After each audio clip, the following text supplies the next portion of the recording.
Hunting for the environment.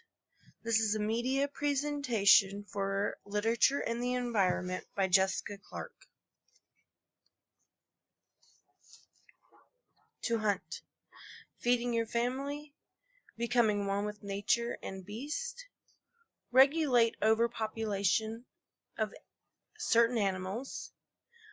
It's an art form, or it could be a sport. Feeding your family through means of hunting is a cheap way to provide food that will last for months. Being a hunter allows you to become a part of nature. This allows for a better and more profound understanding of nature and the animal you are hunting. Hunting takes precise decision-making and an amplitude of patience. Hunting is about technique and regulating overpopulations can help a certain area's ecosystem. For instance, if Kansas becomes overpopulated in their deer population, that deer population can be very detrimental to the ecosystem that surrounds it. The reason being is because the deer have got to eat to survive. Therefore, the deer will eat anything that it can as long as it's vegetation. Sometimes that vegetation can be eaten to the point of almost extinction.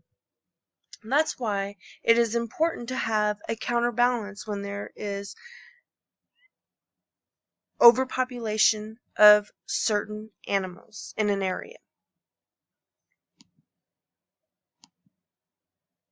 His skill as a hunter is a variable over which he has managed to exercise some control. It arose from his own concrete, hard-won daily experience in this world.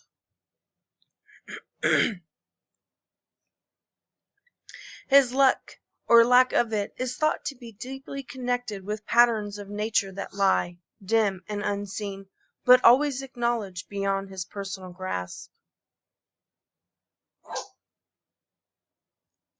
Hunting. The pursuit of the game.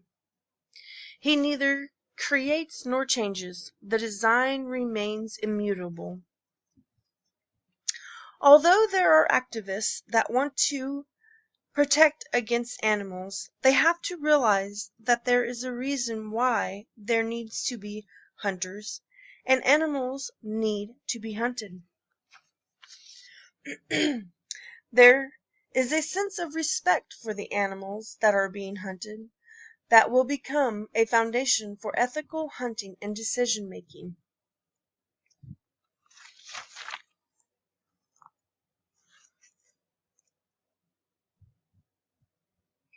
But his luck as a hunter, that inevitable serendipity at play in the timely intersection of his own life and a particular deer's. Everything in that particular moment of a hunt, everything in the cosmos must be aligned in order for the hunter to become victorious.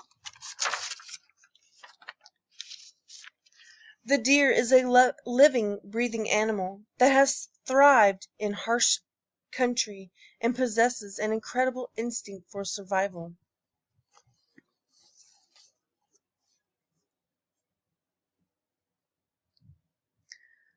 The hunter.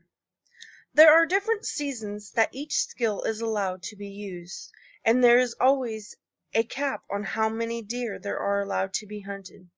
When there is an overpopulation during the season, that amount will fluctuate.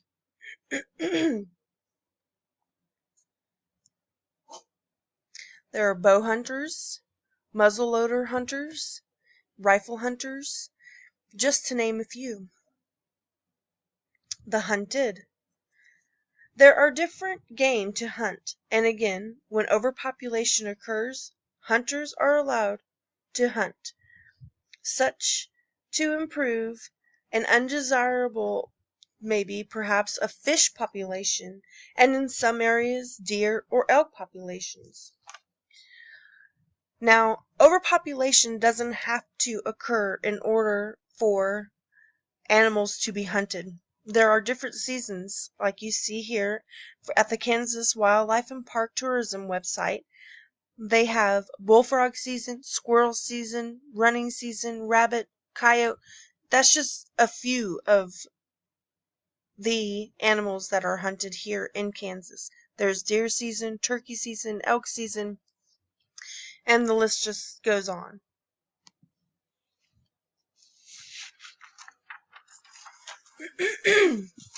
Hunting in Kansas has guidelines.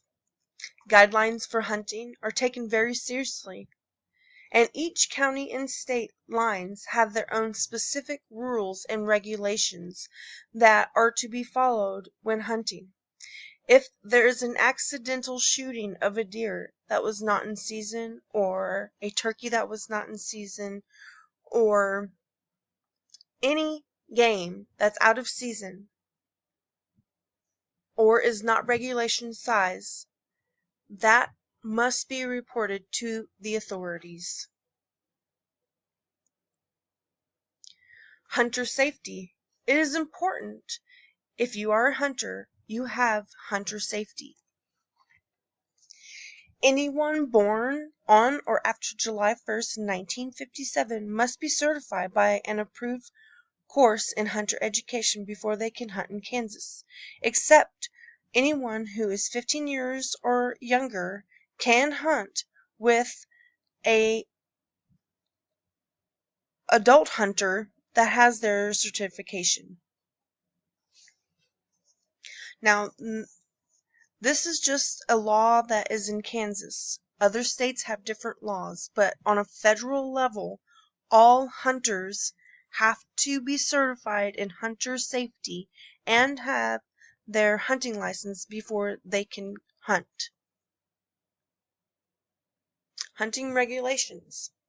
There are big game general provisions, legal equipment and taking methods, such as the bow that you will use, or the rifle that you will use, or the muzzle loader that you will use. The weapon of choice has to be legal. And taking methods. You cannot shoot a deer and take its antlers and leave the carcass. There are deer management units, there are elk management units, and for those units, it is for population regulations, because during hunting season there has to be a number of deer or elk,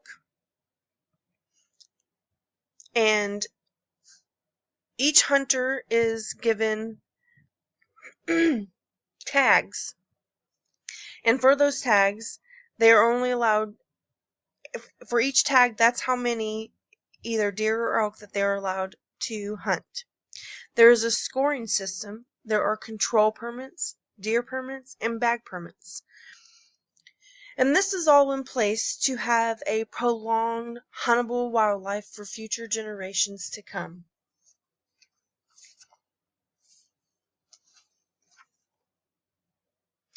Damage of species by poaching or to kill for profit. Extinction of species, and what these effects have on the environment.